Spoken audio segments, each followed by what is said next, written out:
Like, well, and there's people that are offering you home and you're not taking advantage of it. So you need to help us out so we can help you out. I've been out here so long, I don't know how I'd react to you. Oh, I think you would adjust just fine.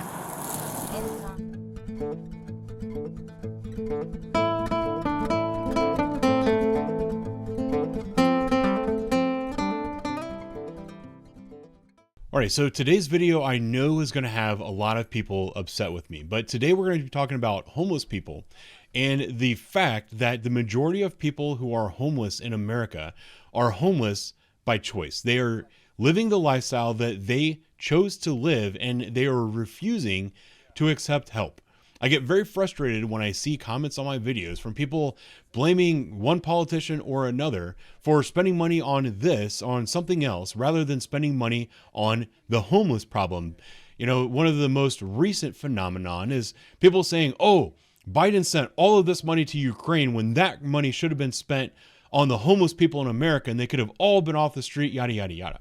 You know, you see the tiny home phenomenon and all of this stuff. I'm here to tell you 100% as a fact that there's not a homeless problem in America due to lack of resources or lack of funding.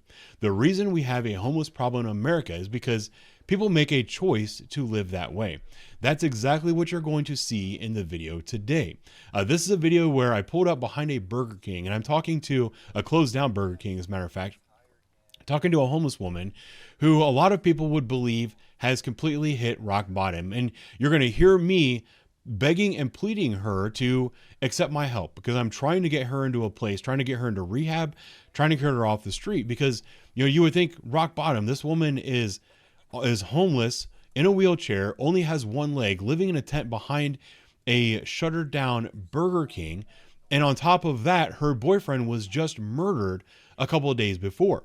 This video was recorded on November 29th, 2022, Her boyfriend was murdered on November 23rd, 2022, one day before Thanksgiving. I remember this very well because I was there. I was one of the officers that pulled her boyfriend out of a frozen pond because the night before he got into a fight with another homeless man named John Ferry. During that fight, John Ferry won the fight and threw him into this frozen pond. The victim, the guy that died, I believe he was intoxicated and probably using fentanyl at the time, got into the muddy waters of this pond, was unable to get himself out, ended up dying there. We spent the next week or so trying to find John Ferry, and he ultimately turned himself in. If you're curious, he was sentenced to 13 and a half years in jail for murder. That's besides the point.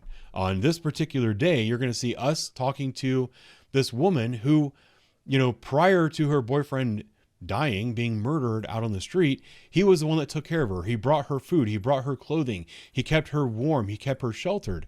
He has now been murdered. So she's got one leg in a wheelchair in a tent and nobody to take care of her. I'm still going to spend, I don't know, about 15 minutes begging her to get off the street. It didn't work. You'll hear what her response to that. You'll hear why she's homeless, how she's homeless, and her responses to everything that I ask. I can also tell you that I remember interacting with her for the next year, 18 months, maybe even 2 years. I can't quite remember the last time I saw her, but 100% the last time I saw her, she was still homeless and no longer had a tent. A lot of times you would see her just literally parked on a sidewalk in her wheelchair with an umbrella over her or a coat pulled over her head. That is how she would sleep at night. I know this for a fact because I was the officer that would get calls from businesses saying, hey, you need to move this homeless person along. Every time I interact with her, I try to get her into some kind of treatment, some kind of shelter, this, that, and the other, and she would refuse every time. You can't get much more rock bottom than the position that she was in, but still she refuses the help. She is not alone. This is honestly the way the majority of homeless people act when I offer them help many, hundreds, if not thousands of times over the years when I was working the streets on the west side of Columbus.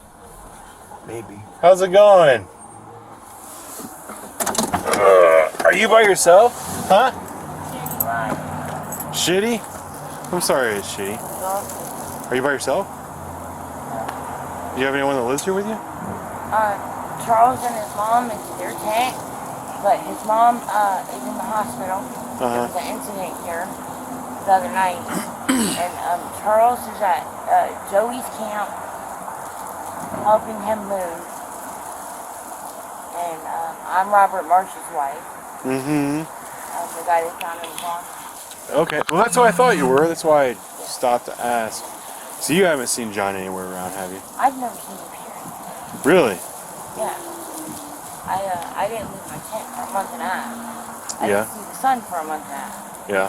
Robert single-handedly took care of me, and he wanted me in the tent where I was safe and nobody could fuck with me. The honor's on. So you came over here to hang out with these people? Are they helping take care of you now? Charles is trying to help me get adjusted. Yeah. Because my arms are so sore from wheeling myself. I'm sure. Why aren't you in a shelter somewhere? I want to be with Robert, well, Bob. Yeah. What are you going to do now? Haven't made up my mind. You still have contacts and stuff, right? Like you can still get help if you reach out. Yeah. You know, all you have to do is say the word and someone will swoop you up. I haven't made up my mind yet. What's your alternative? Keep doing what I've been doing for the last 10 years. Why would you do that? You don't enjoy it. It sucks. And it's going to get cold soon. I know, but it's going to get legitimately cold, right? Like, it's chilly, but it's not cold yet. You're from Ohio, right? Yeah. It's going to get really cold. Yeah. I mean, there's help there. There's people that have, I'm sure people have come by the camp, talked to you before, right? Not at the camp. No. But they come out and they tell you where the resources are and offer you all that help. Yeah. Do you get an SSI or anything? Not yet. I just lost my leg in August. Oh, okay. Yeah. So, I haven't, been able to do all that. Yeah.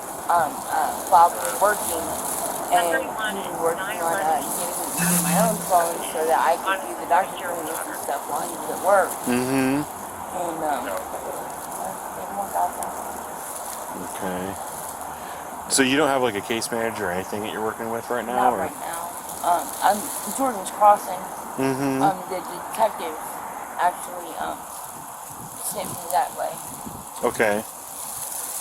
Have you talked to them yet or anything? But the detective? Jordan's Crossing. Oh yeah, Fred. Okay. Yeah, I've been there. They'll get you with the resources. I mean, because they're literally there, right? Yeah. Some people from Mount Carmel and stuff. On Thursdays, and I've known Fred the whole time I've been out here. I know his wife, his daughter. Yeah. I've seen his grandchildren. Yeah. I've known him for a long time. We'll take advantage of that stuff. You know, I mean, it's got to be better than this, right? Yeah. And your shoulders are gonna break. I'm trying to push yourself around in that chair. I'm pretty sure. If my spirit don't break first. Yeah. So there's plenty of people offering you help. Take them up on it. Okay? Is there anything I can do for you today?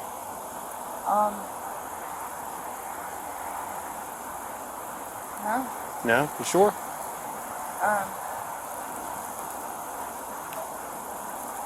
I'm dying for something to drink.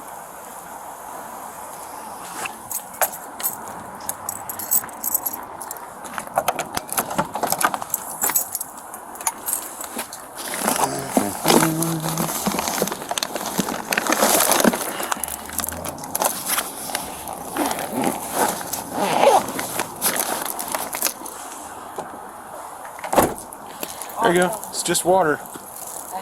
Thank you. You're welcome. Awesome. All right. And you have a phone now, or you don't have a phone? Not yet. Thursday I have to go to Jordan's. And re-link up with my original case manager and do all of the initial filings and things, so that I can get the insurance card and everything to get the Obama phone. Oh, okay. So you just need the paperwork in order. Yeah, and copies of things, and then it's time to process stuff. Yeah. Well, get in there on Thursday. I'm not working Thursday, or else I would offer to help you get there. I got the day off. Are you going to be out here for a little while in this spot? Yeah. Okay. Until Christy gets out of the hospital, we're not going to move anymore. Okay. And they haven't tried to run you off of here or anything? As far as I know, from what Charles said, not as yet. Some officers showed up last night in the middle of the night. The original officer that dealt with the incident with Chrissy, and she wanted to check on her, but I told her she hasn't made it back yet. It was like a domestic violence thing? No, actually, she was assaulted by a guy named Dale. Okay. Is what I was told. I wasn't here, but that's what I was told. He was trying to get sex. Okay. And she was a lesbian. Oh. Yeah. Okay. Oh wait, Chrissy? She have a dog? She used to have a little Boston Terrier with the tongue hanging out. That's not the person I was thinking about. There's another Chrissy I know that's a lesbian, has a pit bull. She's really nice. I've talked to her a bunch of times. This is Chrissy that has her son Charles. Is he just barely 18? Yeah. I know who that guy is too. He's out here with you to help take care of you a little bit? Yeah, he's helping me now. Where's he at right now? He's helping Joey move. Okay. Where's Joey staying? Over where you were? No, he was behind the casino. Okay. He said the police has been at his camp every night for the last week looking for some guy he ain't never heard of. And yeah, well, we're looking for John. Thank you. We're stopping everybody. Thank you. I didn't know you were out here. We were at McDonald's for a problem at McDonald's. I saw a tent. So I was like, I'm going to come talk to him. So we were on the bike path earlier. We were up down the road here earlier. Someone said that he was living up here behind the old car wash. But I've talked to them a couple times. They swear he's never lived there. From what I've heard, like I didn't know him, I didn't talk to him, and I've never seen him. But from what I've heard, he don't have his own setup. Yeah, that's what someone just told me a little bit ago. He's been crashing at other people, like Chad, that used to have the black pit bull. I guess he's got the keys to his tent. Yeah, but not anymore. Because I talked to Chad this morning. Yeah. Chad had to cut the lock off. Yeah. Because he can't find him. And then from what I heard, he was crashing with Joe and Shanda. Where are they at? The scrapyard on Sylvan. Mm-hmm. Oh, behind there? Yeah. Yeah, we got some calls about people back there. I mean, you know how it is. You guys set up camps, and then people call and complain, and we eventually have to make you move. Kind of. Because it's not our property. Yeah. It is what it is. And then there's this that doesn't help our case. Yeah. Like. Well, and there's people that are offering you home, and you're not taking advantage of it. So you need to help us out so we can help you out. I've been out here so long, I don't know how I'd react to you. Oh, I think you would adjust just fine. Inside. Yes. Having a bed and heat and water and a toilet. I went to rehab and I missed the flick of the wrist and I'm out. Yeah. Locked doors. I know, but doors. there's harder things to adjust to than having a roof over your head, right? Yeah, and that's what it is. It's an adjustment. Yep. You can do it. Work with those people and get your ass off the street. All right. The boy that lives here, what's his name again? Charles. I've helped him out in the past. I couldn't remember his name. I'll do my best to keep an eye out for you guys. Okay. Thank you. Yep. Take care.